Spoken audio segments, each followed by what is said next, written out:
Good afternoon, hello, welcome to the TriathlonDan YouTube channel. Welcome to another day of triathlon training. How burnt does my face look and neck? Not ideal, is it? Wear sun cream. Outlaw was yesterday. It was forecast cloudy and rainy. Didn't think I'd be there as long as I was there as well. My own mistake. Anyway, it's Monday and it's Monday evening. I would normally start this video by saying, out for a run, it's lunchtime run time. I just don't have time. Work's that busy, I've just not had a chance to do it. I have had a lunch break, but during that lunch break, I've had to prioritise some other stuff, so life stuff. So for example, I often get left little love notes from Elizabeth, and they get angrier and angrier as the week goes on. And today said something like, eat leftover pasta bake, try and source a plumber, haven't done that, and have a tidy if you get a chance, please. And on the way out this morning, Liz told me that she hadn't slept very well and so was a little bit grumpy. So those things combined meant I needed to crack on. Empty bins. What did I do, Liz? Empty bins. Was that pretty much it? Wash the pots, moved bikes out of the hallway, tidied up, put my bags and shoes away, that sort of stuff. All those little things that actually do add up to quite a lot of time, but that's meant that when Liz has got home, she's absolutely bounded into my arms and said, Daniel, you are amazing. Thank you so much for doing all these jobs at one time. I don't quite think it's like that. Okay, you look a little bit like a slob there, dear, if I'm honest. Yeah. Are you okay? I'm meant to be doing jobs, but I'm just having a minute first. Having a minute, how long have you sat here? I wrote a few lists, to-do lists. And what are you waiting for? My dad to come and do some jobs with me. What jobs have you got to do? He's just moving Rupert's steps on the fence tonight, now that we've put the new fence up. Speak to the devil. Hello. Rupert, we've got a little bit of a story to tell about you, haven't we? What? A few nights ago. So Rupert in the night, so we let him roam the house, he'd go wherever he likes, he's got a cat flap, he can go outside. He comes in sometimes in the early hours of the morning now, doesn't he, after he's been out all night. But when he's either low on biscuits or low on food, he lets you know. So if you're up and about in the night, i.e. if you go for a wee-wee, if you get up and he wants you to go downstairs, he lets you know. And the way he lets you know is he normally latches onto your calf, like not an affectionate like brush up. He will like run at you and swipe your calf, won't he, Liz? And I went to the toilet the other night and I walked back from the toilet and I could see him sat there swishing his tail. And that's a danger sign. And I knew exactly what was going to happen. So I like, Liz, you just hold that and I'll demonstrate. Yeah. I like, sorry about these shorts as well. People don't like these shorts.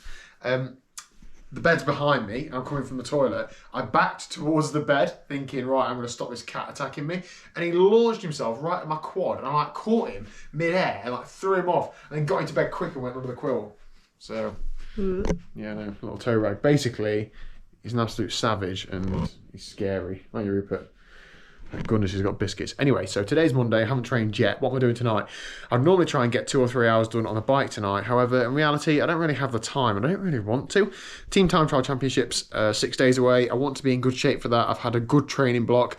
This week is going to be a bit of an easier week. So I'm going to get my long run done tonight. I didn't do my long run last week. I did run 20 miles, which is about 3 hours of running. No, 2 hours and 40 run. I don't know. Some running, not as much as I should do. And I get into the habit of just training per calendar week, whereas actually I could do a long run on a Monday night. Like, there's nothing stopping me doing that, is there? So that's what I'm going to go and do. It's only going to be between an hour and an hour and a half, nice and steady, but I'm going to run out to a little hilly local loop and just do a few laps so that I'm not too far from home. So let's get my trainers on and get out there. Get out there. Have a good one. Lego.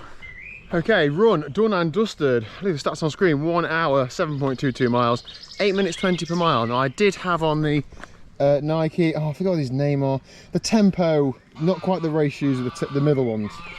I was wearing these because, all right, a little bit of morale, and also these are the trainers that I think I'm going to be doing most of my brick sessions in, so I want to get used to that feeling. And I also went around a loop which I was hoping was going to be my Ironman Wales preparation brick run loop, but I don't think it is for a few reasons. Now, I've been looking for a loop that, you know, replicates as best as possible the Ironman Wales course. So on the Wales course there's a long gradual climb, there's a short sharp climb, then of course there's a long gradual downhill and a short sharp downhill and a bit of flat. So I want to try and replicate that. And I'm never going to get 100%, am I? Because I live in Derbyshire, not in Tenby. But there's a few places I think of that I think are similar, not on the same sort of scale, not the same length, but similar sort of format. And that loop I just ran around tonight, which is the one I do quite often on a lunchtime run actually. But after further analysis, it's not. There's The surface is quite rough, the pavements are really narrow, there's a lot of overgrown trees, meaning you have to keep ducking down quite a lot on and off the pavement. And when I'm just taking it steady on a lunchtime run, it's okay. But if I'm trying to press on a brick session, I'm getting really tired and not quite focusing, it's just got injury written all over it, so I'm not going to be using that loop. There is another one that I want to go and try with a bit more of that frame of mind in the next couple of weeks, but still a good run. It still replicates it terrain-wise, it's just not quite sensible, I don't think. And is it just me? There's 53 million flies everywhere. That loop's quite rural, goes past a couple of stables, horse stables, obviously flies everywhere. The other one I've got in mind is a bit more in a town, so a little bit more built up, so it should be less flies, that makes sense? Anyway, that felt good though. Felt good to turn the legs over.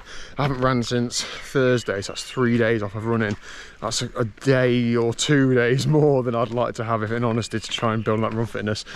If Outlaw Half yesterday's taught me anything, it's that the standard in triathlon, especially, well, in amateur and professional triathlon, has just gone through the roof. Let me know what you think down below. But if I was looking at the results, in 2019 I did 4:37 at Nottingham Half, and I was 45th or 46th. That time this year would have only just got me inside the top 100. So the standard's gone up and up, especially the running. I think the first 2 pages of results today, they were all, when I was looking today, they're all sub 130 runs. Incredible. So just got to use it as motivation, and we've got to up our game, haven't we? So there we go.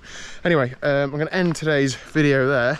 Nice little run, nice little bit of life admin, and that is life. Thank you for watching another day of triathlon training. I'll see you tomorrow for, I'm hoping to try and get my team time trial, race prep, ride, commentary, analysis. I'm not going to call it, that's too long a title, video out tomorrow. So see you later, see you at 1 PM.